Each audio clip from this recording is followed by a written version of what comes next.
Hi friends, good morning. BSc education India में आप सबों का स्वागत है। तो दोस्तों, कैसे हो? उम्मीद है आप सब भी खुश होंगे और अच्छे से होंगे, क्योंकि इन दिनों कोरोना काल चल रहा है और उससे बच के रहना में हमारी अपनी भलाई है, अपनी समझदारी है। तो दोस्तों, इस कोरोना काल के कारण ही आज हम लोग इस मंच पे आए हैं, यानी ऑनलाइन क्लास के माध्यम से हम आप सबों के सामने मिल रहे हैं। तो इससे क्या होता है कि हम लोगों का पढ़ाई भी नहीं रुकता है और हम अपने घर में सुरक्षित भी हैं। तो सुरक्षित रहकर भी हमें पढ़ाई पर अपना जारी रखना है। इसी के लिए आज हम सब यहाँ मुखातिब है ऑनलाइन के माध्यम से। तो दोस्तों, आप सभी जानते हैं कि इस बीएससी एजुकेशन इंडिया चैनल के माध्यम से हम आप सबों के बीच इन दिनों द्विघात समीकरण लेके आ रहे हैं, जिसमें कल के क्लास में आप लोगों ने देखा था द्विघात समीकरण के कुछ प्रश्न को, और आज फिर से हम उपस्थित हैं द्विघात समीकरण के प्रश्नावली को लेकर। ये प्रश्नावली हम एनसीईआरटी बुक के उठाए हैं। कल का तो हम यूं ही उदाहरण का ले लिए थे। आज देखते हैं प्रश्नावली के अंतर्गत कौन सा प्रश्न है। तो जैसा कि देख रहे हैं, पहला प्रश्न है, जांच कीजिए कि क्या निम्न द्विघात समीकरण है। कल के क्लास में भी देखे थे कि प्रश्न भी इसी प्रकार के था कि जांचना ही था कि द्विघात समीकरण है कि नहीं। तो कल जो आप सीखे थे वो उसके माध्यम से इस प्रश्न को हल कीजिए। जो लोग कल क्लास देखे थे वो हल कीजिए, जो नहीं थे तो हमारे चैनल में जाके पिछला वीडियो को देखिए, और नहीं तो अभी कुछ प्रश्न को हम डील करेंगे तो उसको देखिए और समझिए। तो शुरू करते हैं आज के पहला प्रश्न। x + 1 के होल स्क्वायर बराबर 2 × x - 3 तो द्विघात है या नहीं, इसके लिए हमने कहा था कि अगर उसके व्यापक रूप का अगर हम ले आएंगे, यानी x² + bx + c बराबर 0, द्विघात समीकरण के व्यापक यानी मानक रूप में अगर हम ले आते हैं, देखते हैं कि उसी रूप का है तो हम कह देते हैं द्विघात समीकरण। और भी बताए थे कि द्विघात समीकरण तब कहेंगे कि उसके चर के अधिकतम घात 2 हो, और 2 हो तो क्या हो कि नन जीरो हो और ऋणात्मक होनी चाहिए, ऋणात्मक नहीं होनी चाहिए पावर। सबसे पहला बात कि द्विघात समीकरण उसको कहेंगे जिसमें चर के अधिकतम घात 2 हो और घात जो हो वो पॉजिटिव होना चाहिए, यानी कि धनात्मक अंक होना चाहिए। दूसरी बात कि चर जो है बट्टा में नहीं होना चाहिए, रूट में नहीं होनी चाहिए, तब वो द्विघात समीकरण कहलाएगा। तो पहला देखते हैं, इसको हल करते हैं। तो x + 1 के होल स्क्वायर, यानी कि इसको अगर हम तोड़ेंगे a + b के होल स्क्वायर पर, तो क्या होगा दोस्तों, a² + 2ab + b²।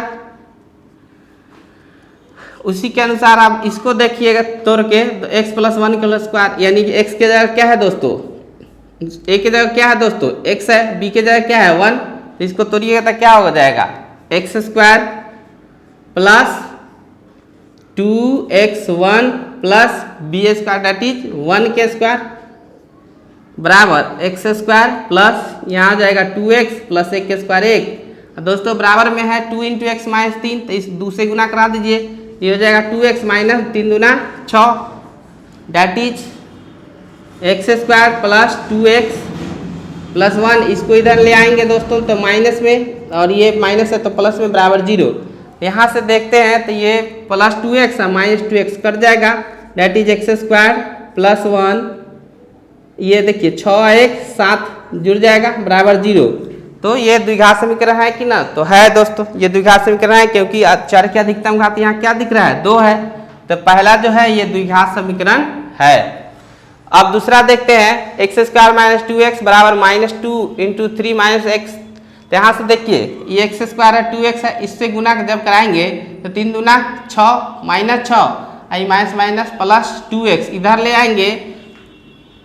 तो इधर ले आएंगे तो क्या ऐसा तो नहीं कि इधर लाने से ही x² का जो टर्म है वो खत्म हो जाएगा, नहीं, तो x² तो रहबे करेगा। तो दोस्तों जब x² रहेगा यानी कि चर के अधिकतम घात जखनीय रहेगा तो हम कहेंगे द्विघात समीकरण है, यानी कि दूसरा भी द्विघात समीकरण है। तीसरा में देखते हैं, तो x - 2 × x + 1 बराबर x - 1 × x + 3। इसको भी जब हम मल्टीप्लाई कराएंगे दोनों का आपस में, फिर दोनों का आपस में, तो यहाँ से देखने से पता चल रहा है दोस्तों कि एक्स स्क्वायर का टर्म इधर भी आएगा, एक्स के गुना इस एक्स से होगा तो आएगा एक्स स्क्वायर। यहाँ से भी देख रहे हैं दोस्तों कि एक्स गुना एक्स तो एक्स स्क्वायर आएगा।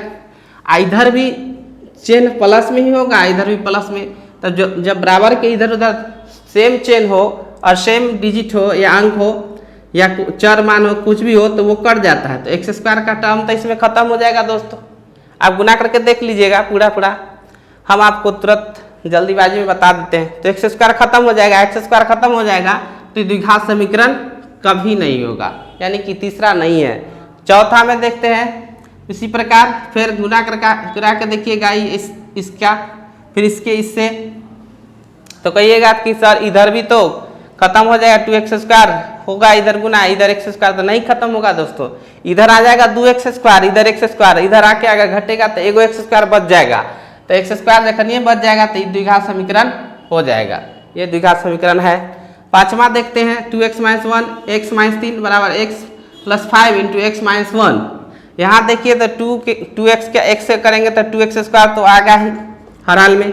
यहाँ x का x से कराइएगा तो x स्क्वायर इधर आएगा, तो फिर 2x स्क्वायर में से एगो x स्क्वायर घट के बचेगा एक x स्क्वायर, x स्क्वायर बच गया ना।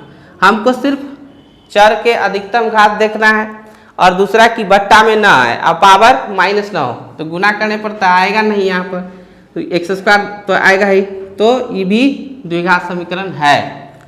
छठा में देख ही रहे हैं कि एक्स स्क्वायर + 3x + 1, इसको तोड़िएगा a - b के होल स्क्वायर पर दोस्तों, तो एक्स स्क्वायर इधर भी है, एक्स स्क्वायर इधर भी है, फिर प्लस में आएगा, दोनों कट जाएगा। तो ये जब एक्स स्क्वायर टर्म कटिए जाएगा तो फिर द्विघात तो बचा नहीं, इसलिए द्विघात समीकरण भी नहीं कहलाएगा दोस्तों। सातवां देखते हैं x + 2 के होल क्यूब बराबर 2x × x स्क्वायर - 1 है। इसको तोड़ेंगे a + b के होल क्यूब पर। आइए इसको हम हल करके ही बता देते हैं दोस्तों। अगला प्रश्न है 1 के साथ में x + 2 के होल क्यूब बराबर 2x × x स्क्वायर - 1। इसको हल करेंगे हम a + b के होल क्यूब पर। तो दोस्तों क्या होगा, a³ + b³ + 3a² b + 3ab², यही फार्मूला होता है दोस्तों a + b के होल क्यूब पर। तो इसको तोड़िए a+ इस फार्मूला पर, तो क्या होगा, a के जगह x है तो यहाँ हो जाएगा x³ + b³ का होता है तो 2k³ + 3a² b, date is 3, a के जगह x, b के 3a² यानी x² और b के जगह 2 + 3ab², तो 3 a के जगह x और b² यानी 2k² बराबर इधर है 2x, तो गुना करा दीजिए, 2x³ हो जाएगा यहाँ -2x के गुना 1 से, तो 2x। ये आया x³ + 8 2 × 4 = 4 2 × 8, 3 2 × 6x² + 2 2 × 4 = 12x बराबर 2x³ - 2x। यहाँ देखते हैं दोस्तों तो x³ उधर भी 2x³ है, उधर जाके घट जाएगा तब भी x³ बचेगा। हमको तो द्विघात समीकरण देखना, ये तो त्रिघात आ गया, इसका मतलब द्विघात समीकरण ये नहीं है, तो ये आंसर नहीं होगा, ये द्विघात समीकरण नहीं है। हम आगे क्या हल करें, आगे भी हल कर सकते हैं, लेकिन हमको तो चेक करना है सिर्फ कि द्विघात है कि नहीं। तो यहाँ देखने से ही पता चल रहा है कि त्रिघात है, तो ये नहीं होगा। यहाँ देखिए दोस्तों, ये तो दिख ही रहा है कि त्रिघात है, हालांकि इसको अब तो अगर जब हल करेंगे ना तो x³ से x³ कट जाएगा। तो फिलहाल तो देखने से पता चला कि त्रिघात ही है, लेकिन जब इसको हल करेंगे, इसको हम तोड़ देंगे a - b के होल क्यूब पर। इस पर तोड़ लीजिएगा दोस्तों, a - b के होल क्यूब पर, ये होता है a³ - b³ - 3a² b + 3ab², यही फार्मूला पर तोड़ लीजिएगा इसको। तो जब तोड़िएगा ना दोस्तों तो इसमें आएगा आपको x³ आएगा, इधर x³ है ही, उधर भी x³, तो x³ से x³ कट जाएगा तो बचेगा x² वाला टर्म। x² वाला टर्म जब ये बचेगा तो हो जाएगा द्विघात समीकरण, तो ये द्विघात समीकरण है। तो इस प्रकार आप आसानी से जांच सकते हैं। तो दोस्तों देखें कि हम जांच कैसे सकते हैं द्विघात समीकरण को।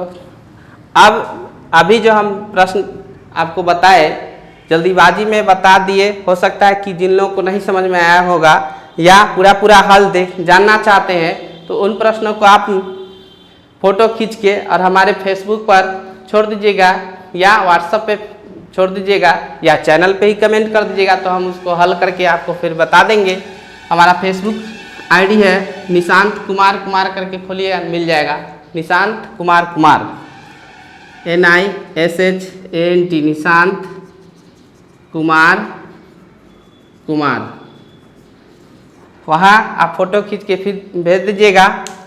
जो प्रश्न आप पूरा जानना चाहते हैं हल, उसको पूरा से हल करके हम बता देंगे। लेकिन आप पूरा हल जानना चाहते हैं तब, ऐसे अगर समझ गए होंगे कि द्विघात है कि नहीं, वैसे तो हम समझाने की भरपूर कोशिश किए हैं, फिर भी आप नहीं समझे होंगे तो आप भेजिएगा।